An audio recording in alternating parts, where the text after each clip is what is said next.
प्राचीन ग्रंथ विज्ञान भैरव तंत्र ज्ञान का खजाना है। यह ध्यान के लिए 112 टेक्निकें प्रदान करता है। ये केवल टेक्निकें नहीं है, बल्कि दिव्यता के मार्ग हैं।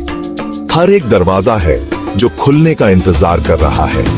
इन पन्नों के भीतर साधक आत्मज्ञान के लिए अपना अनोखा रास्ता खोज सकते हैं। वे हर तरह के मन को पूरा करते हैं। चाहे आप ध्वनि, श्वास या गति की ओर आकर्षित हो, आपके लिए एक तकनीक है। विज्ञान भैरव तंत्र भेदभाव नहीं करता है। यह सभी रास्तों को अपनाता है।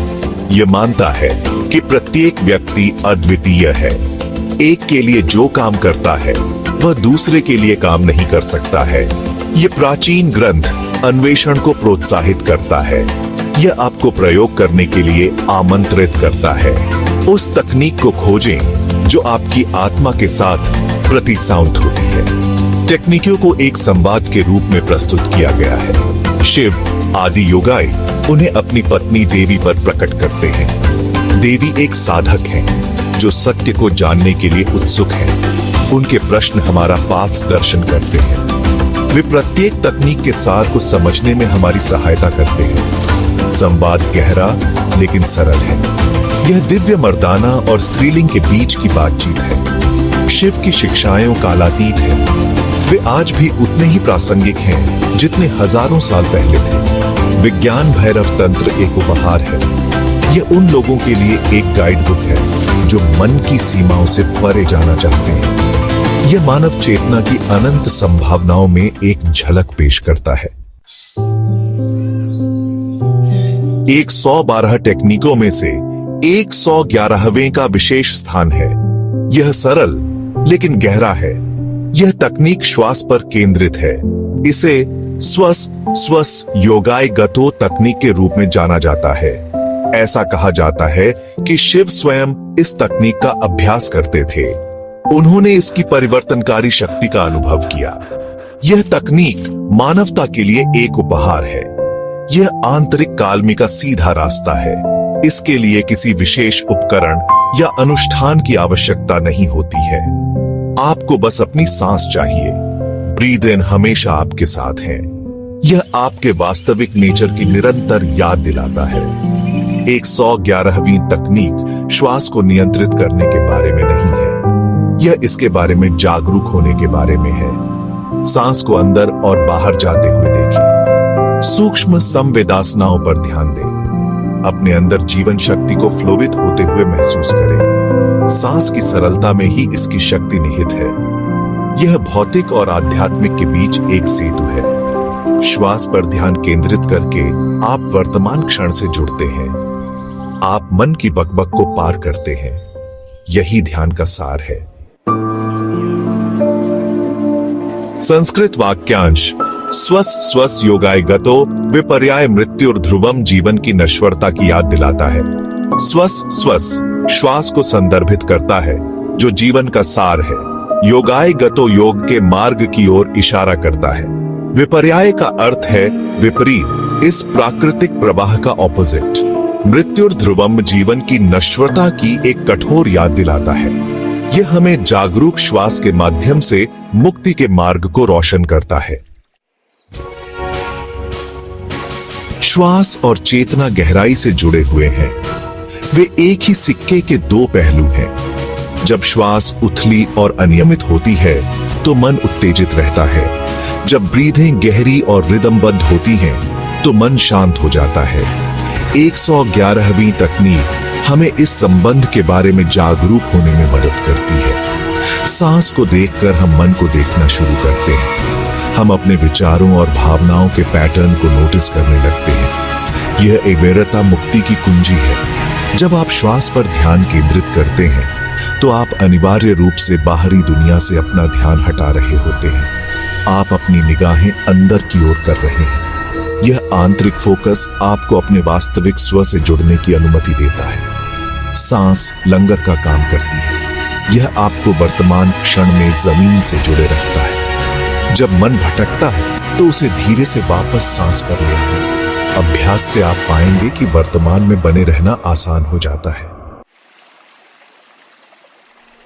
भाग 5 सोहम की प्राचीन रेजोनेंस।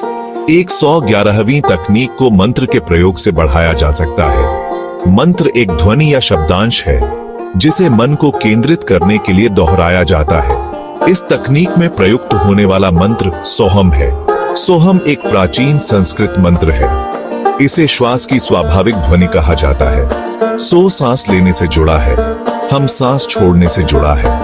जब आप सोहम मंत्र का जाप करते हैं तो आप ब्रह्मांड की लय के साथ खुद को संरेखित कर रहे होते हैं। सोहम का चैंटिंग शरीर में कंपन पैदा करता है। यह कंपन मन को शांत करने और गहरे विश्राम की स्थिति उत्पन्न करने में मदद करता है। जैसे जैसे आप मंत्र का जाप करना जारी रखते हैं, आप काल्मी और कल्याण की भावना का अनुभव कर सकते हैं। भाग 6 परमात्मा के साथ विलय सोहम मेडिटेशन। सोहम ध्यान का अभ्यास करने के लिए बैठने की आरामदायक स्थिति में बैठें। अपनी आंखें बंद करें और अपनी श्वास की प्राकृतिक लय को देखना शुरू करें। श्वास लेते हुए साइलेंटली सो शब्द का जाप करें। सांस छोड़ते हुए साइलेंटली हम शब्द का जाप करें। मंत्र को अपनी श्वास के साथ सहजता से बहने दें। इसे जबरदस्ती करने की कोशिश मत करो, बस सांस को देखें और मंत्र को स्वाभाविक रूप से उठने दें। जैसे जैसे आप ध्यान करते रहेंगे, आप देखेंगे कि आपका मन शांत होता जा रहा है। विचार अभी भी उठ सकते हैं, लेकिन अब उनका आप पर पहले जैसा प्रभाव नहीं रहेगा।